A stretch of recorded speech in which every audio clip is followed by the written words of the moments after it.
जय श्री कृष्ण, ऐसी Radhe to all. तो आज मैं आप सभी के साथ फिर से लेकर के आई हूँ legal aspects of business communication.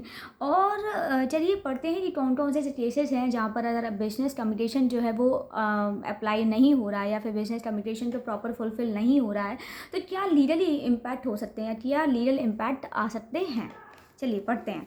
तो प्रोडक्ट डिस्क्लेमर क्या है? प्रोडक्ट डिस्क्लेमर दैट मीन्स क्या है कि product disclaimers are a form of written और ओरल कम्युनिकेशन। तो प्रोडक्ट डिस्क्लेमर्स जो क्या है वो एक फॉर्म है, एक ओरल और रिटन कम्युनिकेशन है। बेसिकली पूरा लिखा हुआ एक विवरण है, और wherein the seller warns the buyer in case of any harmful side effects। जहाँ पर सेलर क्या करता है, वार्न करता है बायर को कि इस प्रोडक्ट को यूज़ करने से आपको ये हार्मफुल इफेक्ट्स होंगे।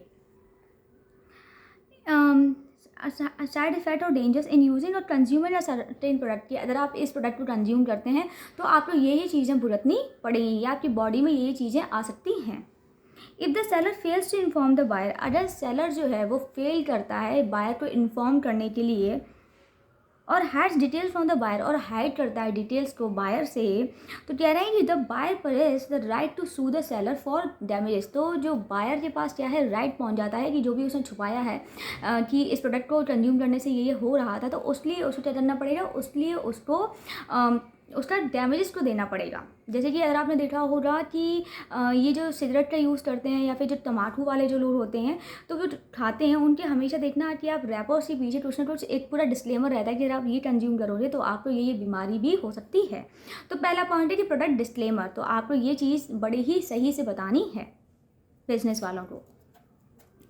लीगल डिस्क्लोजर्स, अच्छा लीगल डिस्क्लोजर्स क्या है कि disclosures are similar to disclaimers. तो जो डिस्क्लोजर्स हैं वो बेसिकली क्या है, वो डिस्क्लेमर से ही सिमिलर हैं। दैट मीन्स होते कि डिस्क्लेमर ऐसे ही हैं, चलिए देखते हैं होता है क्या। But are less specific nature, लेकिन ये स्पेसिफिक कम है थोड़ा। बेसिकली क्या है कि वहाँ पे स्पेसिफिकेशंस डिस्क्लेमर्स में ज़्यादा हैं, ज़्यादा वो एलेबोरेट करके बता देते हैं। यहाँ पर क्या है, यहाँ पे कम बताते हैं। For example when an organization wants to protect its property, for example बता रहे हैं कि कोई भी ऑर्गेनाइजेशन है वो प्रोटेक्ट करना चाहती है अपनी प्रॉपर्टी को और इंटेलेक्चुअल राइट्स को, and prevent employees from disclosing such facts to outsider.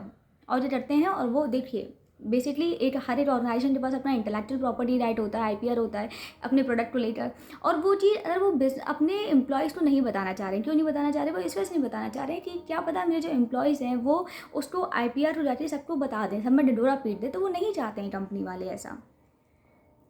Outside a non-disclosure agreement is signed which is legally enforceable in a court of law in case of a breach of the terms and conditions। तो basically कह रहे हैं कि अगर जो company वाले हैं वो अपने एम्प्लॉयज़ को नहीं बताना चाह रहे हैं आईपीआर के बारे में, तो इसी से नहीं बताना चाह रहे हैं कि अगर वो शायद बाहर बता दें तो उनके जो टर्म्स एंड कंडीशंस है वो ब्रीच हो जाए।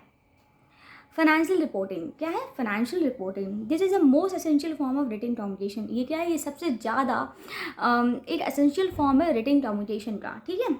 विच presents the actual financial status of the company, जो कि प्रेजेंट करते हैं actual financial status of the company. तो बेसिकली जो फाइनेंशियल रिपोर्टिंग होती है उसमें क्या होता है कि देखिए फाइनेंशियल रिपोर्टिंग में आपकी कंपनी की पूरा फाइनेंशियल डाटा होता है, पूरा फाइनेंशियल स्टेटस होता है किसी भी कंपनी का। Every organization must mandatorily maintain books of account, और हर एक ऑर्गेनाइजेशन को बुक्स ऑफ अकाउंट मेंटेन करना बहुत इंपॉर्टेंट होता है।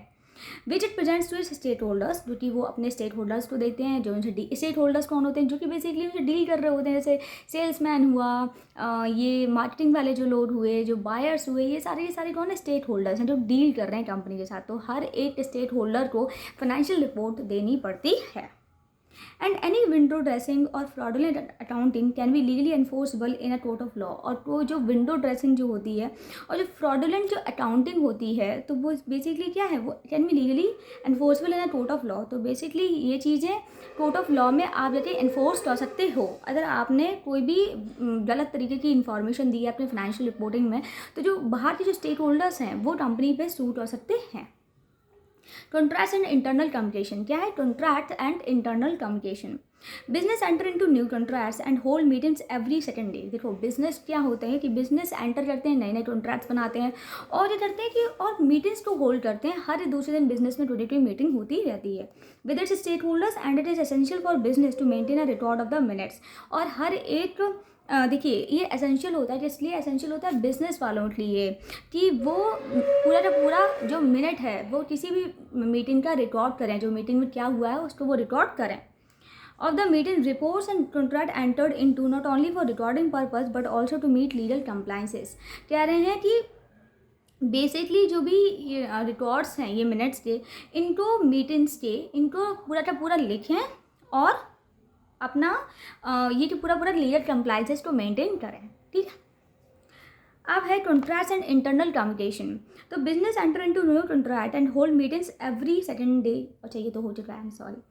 मार्केटिंग कम्युनिकेशन में क्या है, the techniques of sales promotion and marketing involves a lot of communication of various types. देखिए जो टेक्निक है सेल्स की, प्रमोशन की एंड मार्केटिंग की, वो इन्वॉल्व करती है कि बहुत सारे कम्युनिकेशंस जो हैं वो वेरियस टाइप के कम्युनिकेशन चलते हैं, जैसे रिटन हुआ, ओरल हुआ, जेस्चरल हुआ, डायरेक्ट हुआ, इनडायरेक्ट। तो ये बेसिकली सारे टाइप के जो हैं कम्युनिकेशंस वो इसमें इन्वॉल्व होते हैं। However, the salesman or person marketing the product on behalf of the business must be clever in his word usage। और कह रहे हैं कि जो भी सेल्समैन प्रोडक्ट को बेच रहा है वो उसको क्या होना चाहिए, उसको बेसिकली बहुत ज़्यादा जानकारी होनी चाहिए कि अपने प्रोडक्ट को वो कैसे बेच रहा है, उसको क्लेवर होना चाहिए। He must be tactful in describing the commodity such that he does not violate the laws of business communication in the process. और वो इतना टैक्टफुल होना चाहिए अपनी कमोडिटी के बारे में बताने के लिए कि वो कोई भी जो लॉ को वॉयलेट ना करे, है ना, कोई भी लॉ को वॉयलेट ना करे जो बिज़नेस कम्युनिकेशन के हैं। तो बेसिकली क्या है, बेसिकली ये है कि जब भी आप अपने गुड्स को बेच रहे हो तो आपको उसमें पूरी डिटेल्स बतानी है, डिस्क्लेमर देना है, डिस्क्लोजर्स देने हैं, कोई भी इफ इन वर्ड्स हैं वो बताने हैं और पूरी की पूरी रियल इन्फॉर्मेशन देनी है। अगर आपने नहीं दी है, बिज़नेस वालों जो बिज़नेस करते हैं उन्होंने नहीं दी है, तो जो स्टेक होल्डर्स होते हैं वो बेसिकली आपको सूट हो सकते हैं, है ना। तो यस, चलिए अब मिलते हैं कल फिर से नई वीडियो के साथ।